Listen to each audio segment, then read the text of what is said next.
Ma comment t'attends mon appel moi l'innocente. Mbote na biso nyonso bana papa Simba. Na lingomba oyo toyoka maloba ya papa oyo bapesa biso pe na banzembo. Kalutini kweno muntu kovanza. Bokima na bino moto te na mokili. Toka nzembo elobami ça fait combien de temps?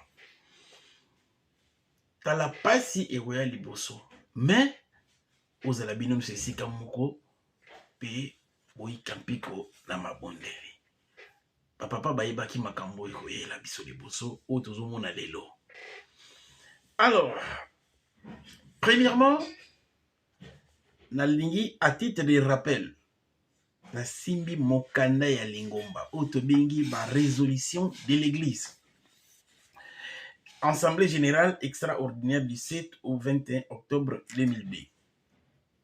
Ba résolution oyo lingomba ekangaki to tambola na yango. Mutuna na ngeza boy. Est-ce qu'ils sont en vigueur? Est-ce qu'ils sont respectés? Est-ce qu'ils sont kaka considérés? À titre de rappel, la résolution est constante. Il a été constaté dans le fonctionnement général de l'Église Kimbangu, c'est ce qui suit. Interférence et ingérence des enfants de nos trois papas dans la gestion de l'Église. Je pense que tant basala qui constant, il y a un pesi batumaye les ba pensée nde bazu ba décision o batela kibiso pour changement pour toye ba lolenge to tambula ndenge constant o basala ki to lingo basala ki pour na balobi bien pour na bana ya ba papa na biso. Article 13 de la résolution et l'obini. Partout où ils sont installés, les enfants de nos trois papas sont tenus de se conformer aux dispositions des principes et méthodes de l'Église de la circulaire numéro 0422/99 du 1er novembre 1999 interdisant à l'Église de le mêler dans la gestion administrative et financière. Dans partout où ils sont installés, ça veut dire partout. Et dans la Kinshasa, dans la Angola, balobi bien partout.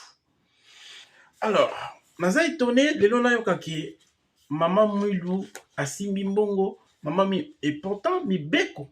Il y a lingomba c'est le bail que bango toi komele bango na makambi ya finance to administration te nani akotisi bango. Yango motuna. Oyo mukanda ya mibeko ya lingomba. Est-ce que tozali kaka kosalela yango? Est-ce que tozali kaka ko considérer yango? Ou bien tobosani ba résolution oyo lingomba ekangaki totamsa.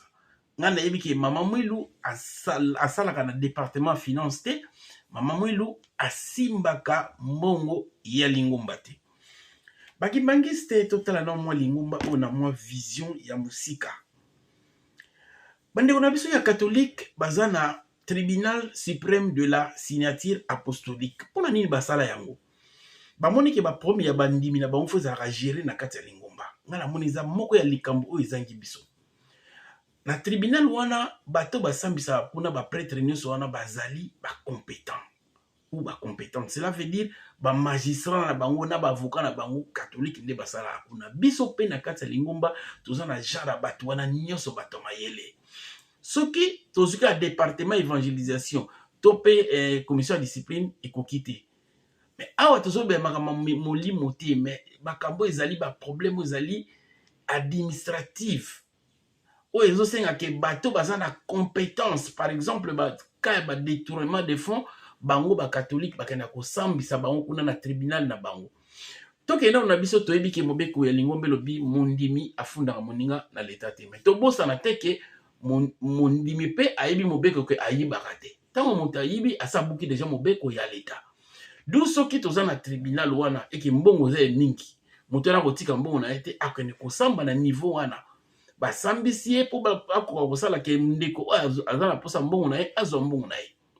Po ba iba kosambisa wana ba OPJ nyonso ya lingomba baza tozana bato wana na kati. Parce que lelo soki moto asali détournement de fonds bozuye 6 mois bo pesa ya lingombo bima lingo mbongo ekei ekozonga te.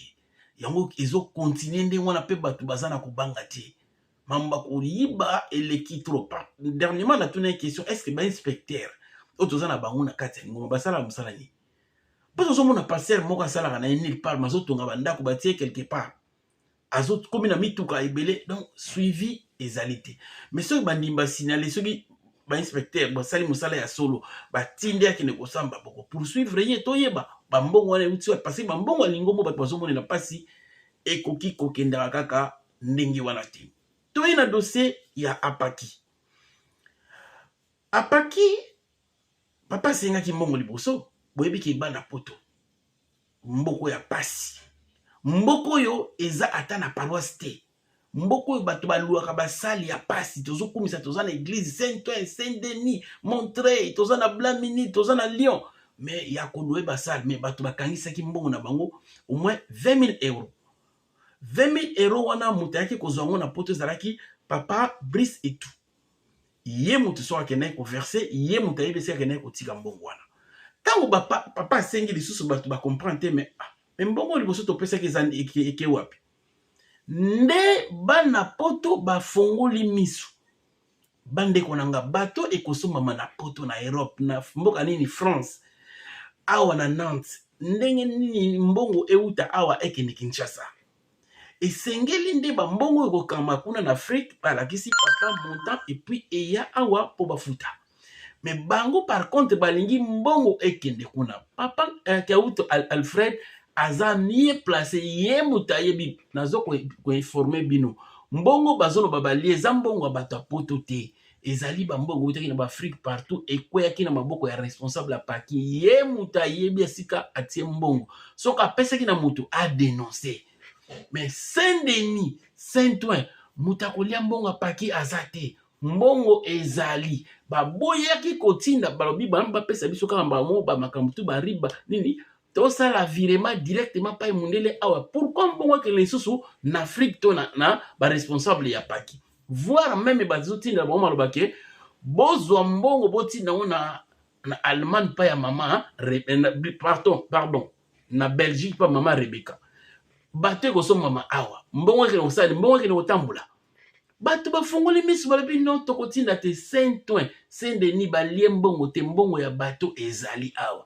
bino nde bokangi mbongo ya eutaki na de partout botinda mbongo wana awa nde bapesa pa ya mundele mbongo ya Saint-Denis na Saint muyibi akolia ngoza te puis ba responsable ya Apaki basalaka so bomoni balenda telemi a se déchaîner parce que ye azana kati réseau wana bango balingi mbongo elongo awa sate kene na Belgique pa mama Rebecca ou be batinda en Afrique mais bato to kosomela na poto papa pe ba mama biloko foisila ya ko aveugle bato donc mbongo oyo tozo sombela eloko eza na poto ekende sous Afrique bomoni pourquoi mwana oyo atelemi aza koloba parce que aza na kati ya réseau wana omoni bamoni siko ke non koto bato bafongoli miso bango balatisa makambo pa ya mama simba kambongo te mama sa mais balenda ngana lobaka so ata éducation ya baboti tozwi te mama ndeti mama mwilu yo obangaka te tango fingaka ye tango mankaka respect obangaka te oyokisaka nanu baboti na yo soni yango ngana nakambaka yoka obongwana mais est-ce que oza na respect te na mama oyo aza mama koyi kobota yo donc bandeko nanga mbongo oyo bakangi eza bambongo na bango ya kuna mbongo ya poto ezali tozo zelande bapesa barib makambo nyonso po baverse mbongo direct mbongo ekoya na Afrique te baje wana nde yango tolingi te donc oyo bozokanisa mabe mama simba mbongo te pa kotikala kosimba mbongo te nakanisi boyoki na kombo tata mwana pemo